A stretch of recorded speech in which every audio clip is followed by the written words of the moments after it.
This week it's a very sunny Sun Valley, Idaho Arts and Crafts Festival.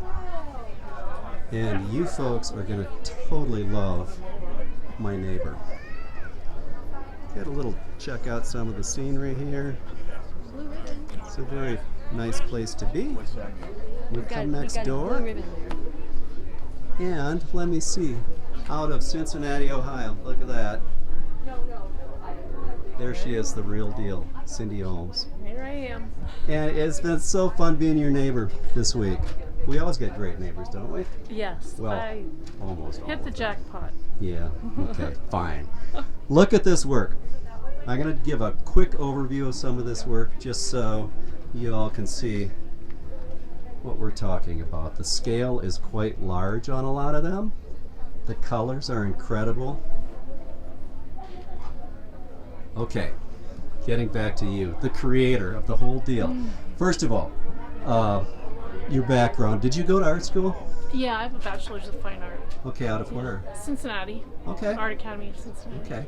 Yeah. And so you came out of art school and you just jumped right into this, and within 3 weeks you developed this body of work, right? Oh, it was just that easy. That's Uh-huh. so true. Yeah. No, I know that's not true because I know that you haven't been doing this exactly for long. You had a career in a related field, kind of. Yeah, I had a frame shop art gallery for 27 years In Cincinnati. in Cincinnati. Yeah, I mean, what do you do when you graduate with an art degree? you go into to a picture frame shop. framing. No, right. So I did that for 27 years, and I did my art really sort of part-time. And 4 years ago, I decided to switch the roles around. Sure. And boy, what a great thing for all of us, because this work is incredibly unique, as all of us kind of strive to have something that no one else is doing. But man, you just hit it out of the park with this stuff. And where did it come from? Well, I've been working for over 30 years. My subject matter was the singular female format image. So the imagery, in a sense, never changed. But I decided 4 years ago when I shut down my frame shop that I would also change how I was working. So I laid down my traditional paintbrush and I started working with the mixed media, which is decorative paper and acrylic paint. Right. And so come over here to this front one, because this over here, because not only and this is difficult for people to see. I'm going to try to get a low angle on this. So it's not just, these aren't canvases with paint on them. There's a whole lot going on here. Explain to me what we're looking at here with some of the different textures and media that are involved here. Well, the entire base of the piece is always paper, and the paint is an embellishment on top of the paper. So everything that you're seeing, this is actually a very highly textured paper. And this is the background is many, many different torn red papers. On top of that paper, I'm painting. I'm using stencils. I'm using rollers. I'm putting a little gold leaf in. Yep. So this was like this. These sections here, those were embossed papers to begin with. Yes, they were. Okay. Yeah. All right, and then you incorporate it into the piece. That is just crazy cool. Oh, and nice job on the framing. I wonder how that happened. Right. I have a little back. I try to keep it as minimal as possible, though, because I don't like framing anymore. Really? You done enough? I've done enough. Yeah. Okay. So how many years have you been out here? I mean, it seems like you just kind of burst on the scene. It seems like 4 or 5 years ago. 4 years ago. I was kind of dabbling with how I was going to reinvent myself in 2017, and then in 2018. I started dabbling into a show here, a show there, and it really wasn't until 2019 that I kind of went, okay, this is it, and these are the shows I want to do, and I was getting a good response to my work, and then COVID hit. That changed things for all of us, didn't it? It did. It sure did. I mean, it's not just our field. You know what?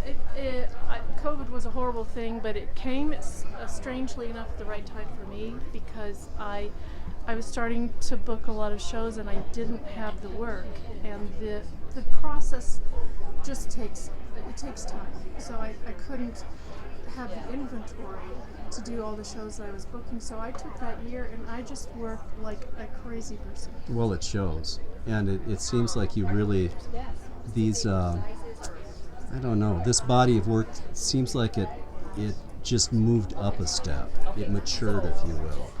I mean, it just really got fleshed out, maybe.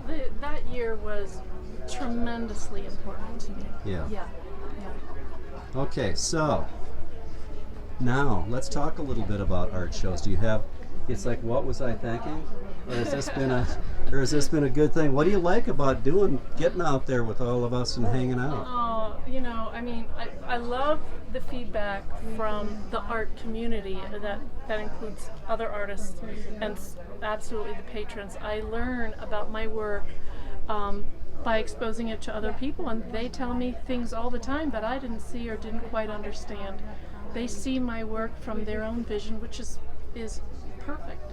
Isn't that interesting? I've now that you mention it, I have noticed that. I mean, we do what we do, and we're all driven by different things, but it takes an audience sometimes to give that echo to us, and it's like, I guess I am doing that. Yep. And maybe I should do more of it, or less. Yeah. I don't know. No, I think I think every time I do a show, I mean really, every time I do a show, I walk away with something that someone said to me that kind of made me go, oh yeah, it's about that too. Yeah. Some of these, the eyes, when the eyes are open on these, staring at me, really kind of hypnotic in a sense. Not a bad sense, not a creepy sense. Yeah. But very cool. Well, somebody said at the last show that I did, that was another one of my aha moments when I said, oh yeah, that. They said, they're all very powerful, but they're also very peaceful. They are. And can you comment at all on, I mean, clearly there's a female subject matter in all of these. Yeah. Anything you have to say about that? I mean, like I said, I've been working with this imagery for over 30 years. It's just, I don't know why. It's the only thing that interests me. Well, I'm glad it does, because it is just it's intriguing. I mean, and it's layer upon layer, and the more you look, the more you see, and I just totally enjoy that about any media form. Well, and I think for me also the layering of the materials, I've come to understand its relationship, layering of materials, and how it relates to how we are built layer by layer over time. Our experiences slowly building who we are. And it comes forming out. us. And it can't help but come out. Okay, real quick, final question, obligatory question. What do you like most about art shows? Come on. Making money. Dang! Am I allowed to say You're that? supposed to say your neighbor. Oh, you missed your line. Can you edit that? Okay. And the worst thing. Is there a bad? There's bad. What don't you Well, like? sometimes the weather can be uncooperative. Fair enough. Fair enough. Okay, come on in here for our say bye-bye. Okay. Got to turn it around. No, I never know if we're. Sure I never know if we're in this or not. But there. Okay. It's been great being your neighbor. You too, Jay. Love it. See ya. You're perfect. You're the perfect neighbor.